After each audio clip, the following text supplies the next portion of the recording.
Tonight, it was a case that couldn't be cracked for 3 long years. Aruba police claimed they couldn't make a case against Judge's son, Jorn van der Sloot, but tonight, a reporter does what the entire Aruban government couldn't or wouldn't do. Crack the case of 18-year-old Alabama girl Natalee Holloway, missing from a high school senior trip to Aruba 2005. Months of high-tech secret surveillance solves the mystery and proves what happened the night Holloway disappeared. After a stunning video confession caught on tape, investigators re-interrogate van der Sloot, last seen with Natalee Holloway. Was Holloway thrown into choppy ocean waters late that night, still alive? Van der Sloot's defense?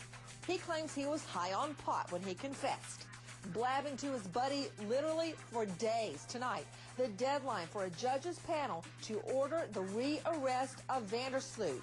Natalee Holloway's father, Judge Twitty, with us live. Jorn van der Sloot could be rearrested in the death of Natalee Holloway if an appeals court overturns a judge's decision. Prosecutors say the videotaped confession of van der Sloot is impressive and believe the confession is admissible in court. I've always felt, at peace in my heart with that I knew that Natalee was with God. And I think now, after hearing Jorn's full admission, I can take even more peace and comfort in knowing that, my prayers were answered and I needed to know what happened. After being questioned by police, van der Sloot denies involvement in Holloway's death, saying he was lying and high on drugs. Natalee's stepfather, Judge Twitty, with us tonight, taking your calls live. And also tonight, a young Ohio mom, 9 months pregnant with a second child, vanishes from her own home.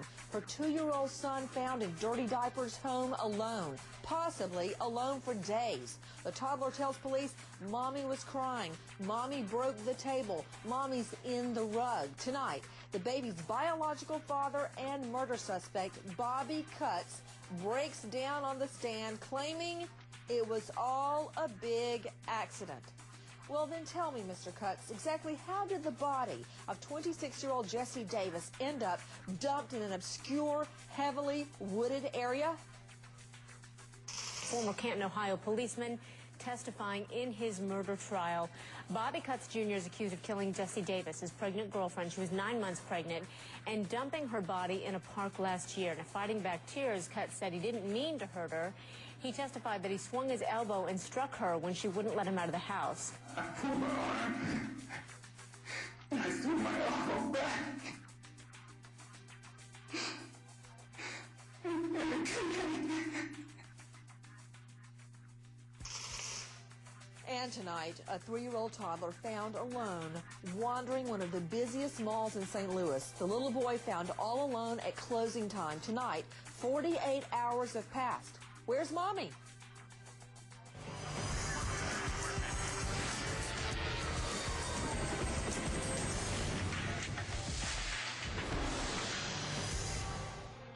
A 3-year-old boy left alone at a mall in the St. Louis suburbs. And tonight, police say the mom is too concerned about going to jail to even talk to officers about what happened. Outstanding warrants for 28-year-old Shamika Taylor, a parole violation in 2002, and a second incident involving theft.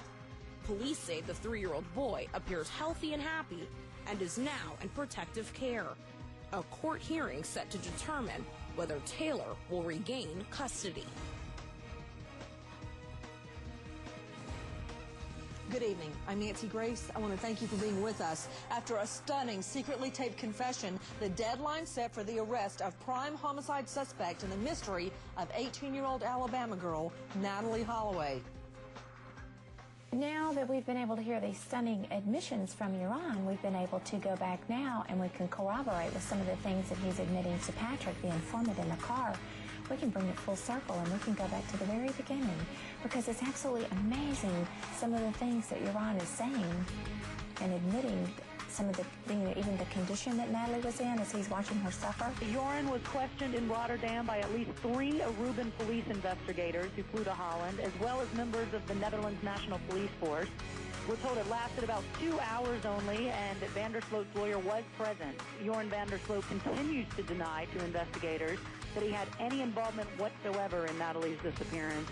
And he is deferring to his earlier statements that he left Natalee alone on the beach that night and that the last he saw her, she was alive.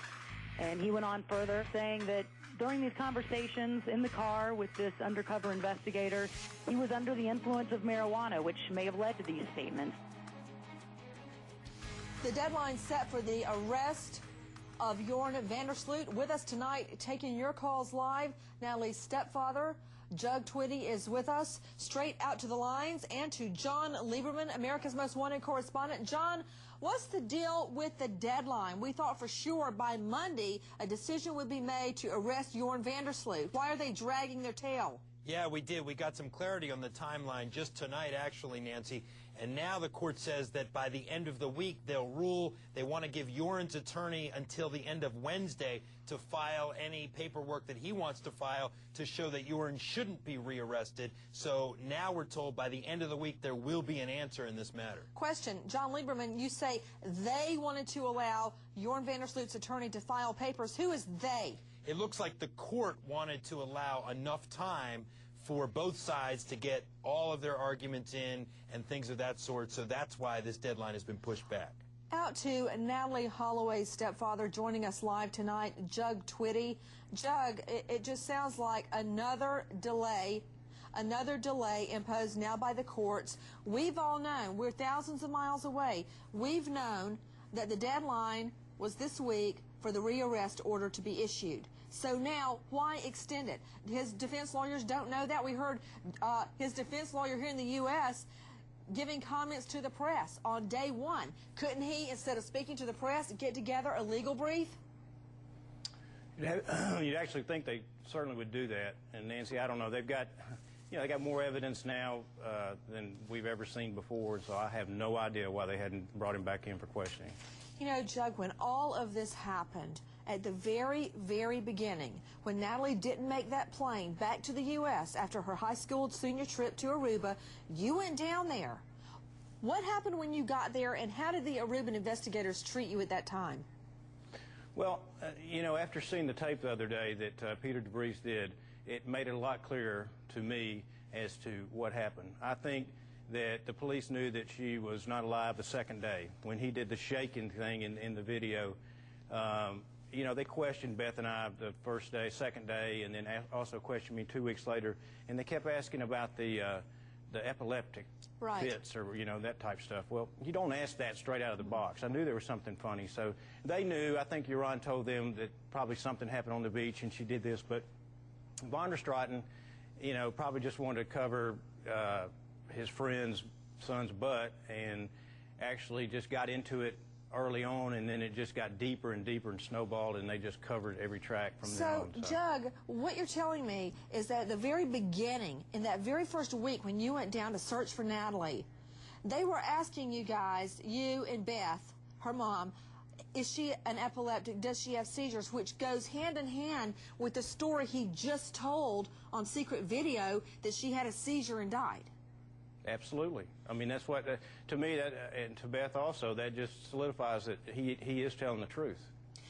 Or he's sticking to a story that she died of a seizure because, Jug, I don't buy that a completely healthy girl, you're her stepfather, you know her as well as anybody else, a completely healthy girl, not an epileptic, never had a seizure in her life, would have a couple of drinks at a bar and suddenly die. I don't buy that. But what it does prove is the story that he's telling now, he may have told police way back when, and they didn't put it in the file.